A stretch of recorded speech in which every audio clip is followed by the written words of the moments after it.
was a siege which saw thousands and thousands of people simply collapse and die from utter exhaustion. People forced to live for months on end on just 250 grams of bad bread a day, and they lived on that often in temperatures of -20 C with no fuel for heating. The siege of Leningrad, now St. Petersburg, began as Hitler's armies invaded Russia in 1941. The city targeted due to its history as the city of Petrograd, the birthplace of the Russian Revolution 100 years ago, towards the end of the First World War. The fighting was incredibly tough, so the Germans began the siege that was to last nearly 900 days. The sheer horror of what happened illustrated in 2015 as the US's ambassador to the UN read a well-known part of a girl's diary to the UN. Tatiana Savicheva was just 11 years old when the siege of Leningrad began. Living with her mother and 3 siblings, Tatiana's relatives were among some 800,000 Russians who starved to death during the siege of Leningrad. 800,000. Tatiana was rescued in 1942, but her health never recovered. She died as well on July 1st, 1944. She was 14.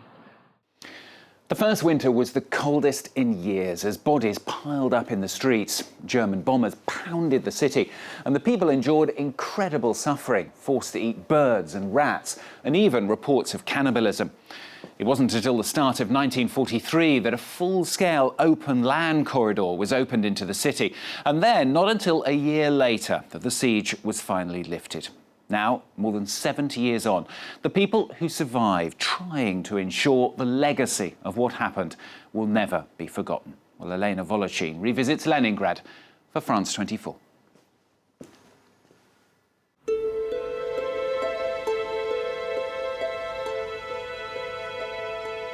Every 3 to 4 years, Nina Stepanovna makes a long journey to come and reflect at this mass grave where her mother is buried.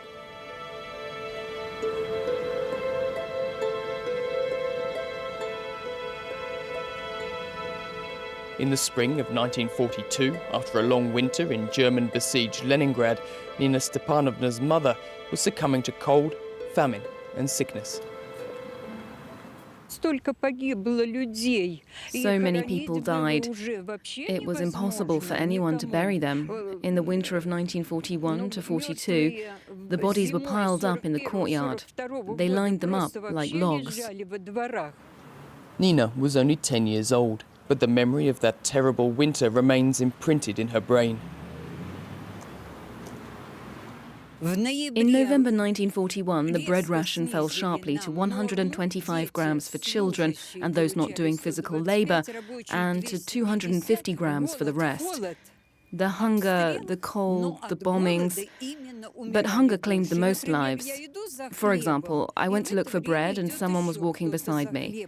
I couldn't say if he was young or old because hunger made people look old. He was walking and then he fell. He died and the snow covered him over. But in the spring of 1942, they started to clean the bodies from the city. That's when this cemetery appeared. 186 mass graves where the bodies were laid in their hundreds and thousands. Other members of my family were also buried, but I don't know in which graves. That's why each time I come here, I visit 5 mass graves from 1942. On each anniversary of the beginning of the siege, a memorial service to the victims is held at the cemetery.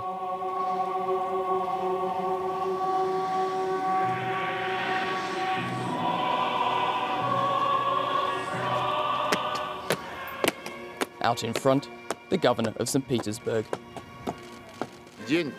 For me, this is the last day I ever saw my grandmother, my grandfather and my uncle, who all died during the years of the siege. This is the day in 1941 when my mother was left alone at 14 years of age. This, of course, is why it's our legacy for me, for my family, for my children and grandchildren, the legacy of the heroes we are descended from.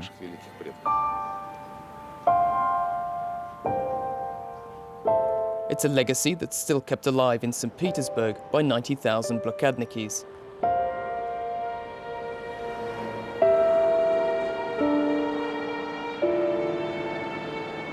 those civilians whose resistance during the siege is today the pride of Russians.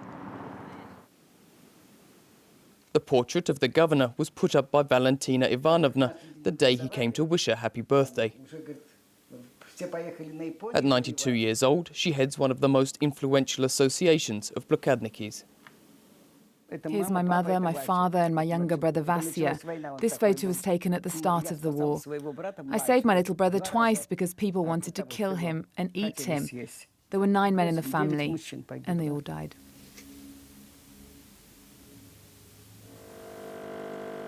When the USSR collapsed, Valentina Ivanovna began another fight, a struggle for recognition of the Blokadnikis. Nobody worried about the Blokadniki for 40 years after the war ended. It's as if the siege and all these people had never existed. Until that is, we united together. We lived in communal apartments. We got Vladimir Putin to order all the former combatants and Blokadniki of Leningrad to be rehoused. Putin is also a descendant of a Blokadnik. We've made him a member of our association. Today, the Blokadnikis receive a pension of just under €400 a month. That's twice the normal amount.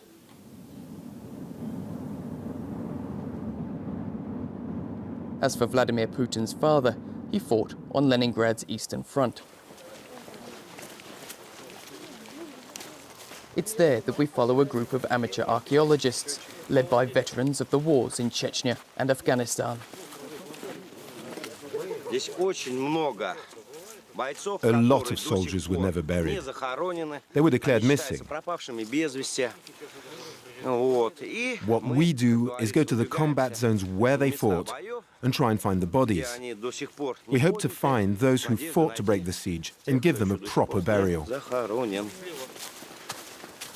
In January 1943, in these marshy woods, the Red Army made yet another attempt to break through German lines. They succeeded, but at the cost of thousands of soldiers' lives.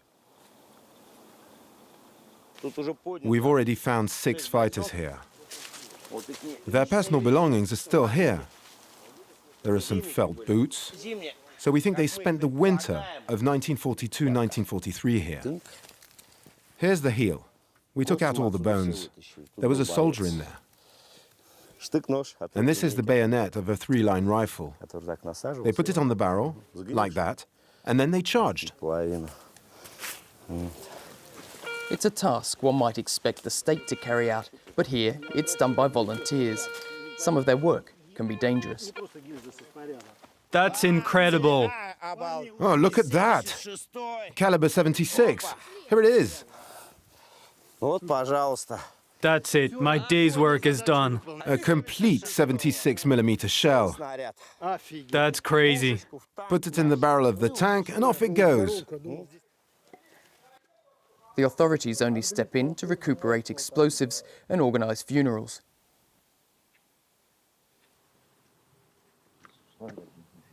This year alone, thanks to the work of volunteers across the region, more than 3,000 soldiers have been buried in new mass graves. Since the end of the 1980s, each year before the 9th of May, We've buried 600 to 700 people.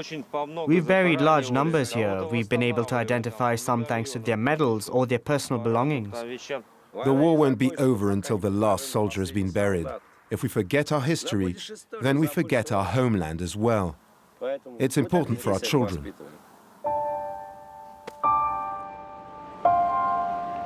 Passing down the legacy to future generations.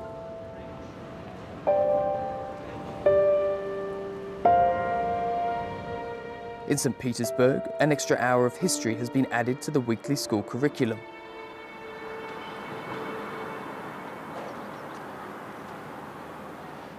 And this school has taken things even further by introducing a course on the history of Leningrad for primary school students.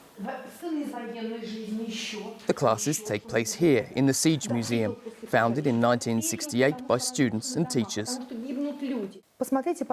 Please look at the theme of our lesson for today. To remember, not to forget, and never to repeat. The students are asked to read the personal diaries of Blokadnikis. Dear Volodya, when you left, you asked me to survive. I'm sorry I can't keep my promise, but please, don't believe that I'm dying of hunger. I just don't want to eat, and I'm not suffering anymore. I'm sending you one last sweet and passionate kiss. Your Natasha. What's this letter about? About love. Yes, about true love. We teach this history in different ways for different ages, but the truth of the war and the siege mustn't be hidden. And if we ask children, children, hold up your hand if your family went through the siege. You see, these are the children of Leningrad. Their grandmothers, grandfathers, their great-grandmothers and great-grandfathers lived through this, and the children must remember that. What comes to your mind when you think about the siege? Разруха. Страдания. Обида. Люди подписали мирный договор, а потом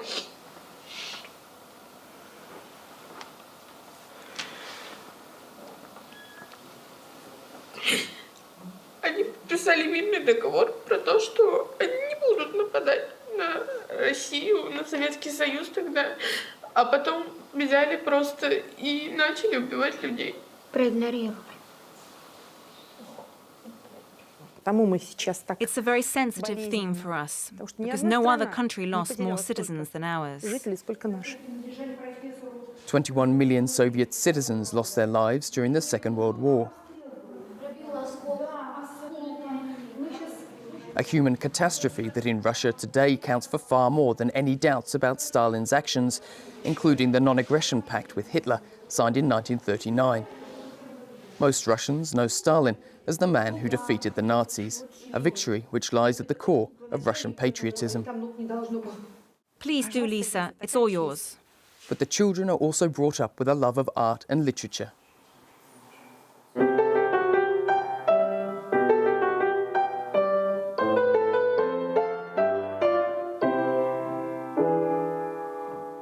St. Petersburg is above all the cultural capital of Russia. During the siege, poetry and music broadcast by Leningrad radio helped its inhabitants to hold out.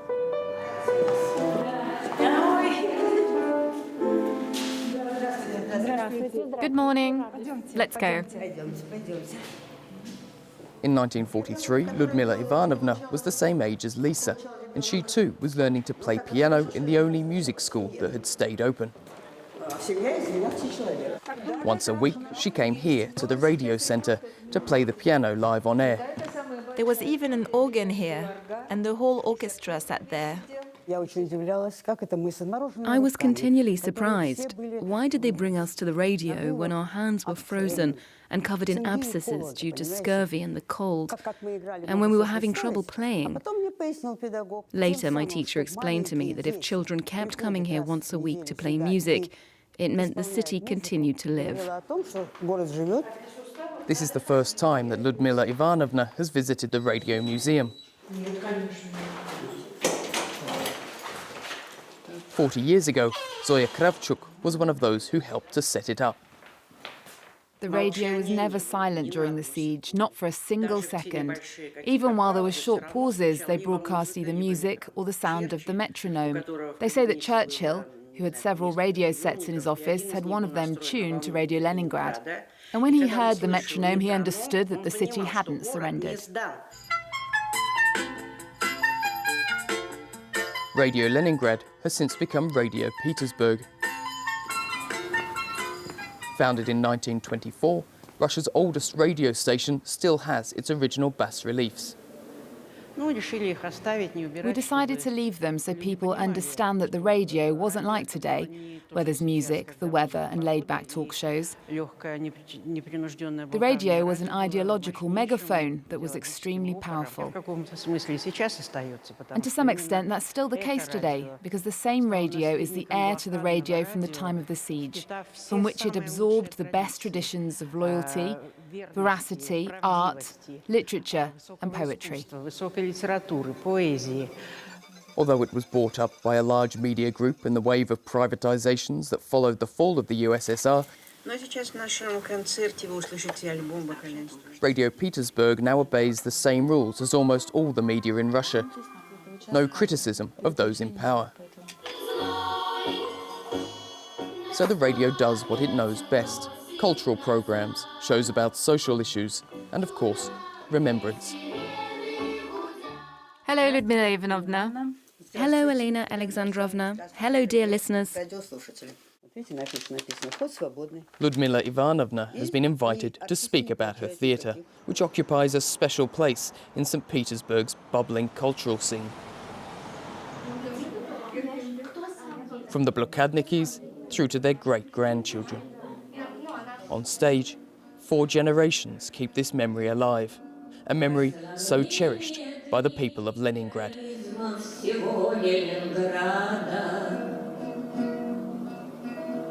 И о детстве блокадном трагический горький рассказ. И о жизни в кольце с лаконичным названием «Блокада». Elena Volochin revisiting Leningrad for France 24. Well, that's all from this week's edition. Don't forget, of course, you can catch it and all the previous editions as well on our website at france24.com. Thanks for watching. More news coming up shortly.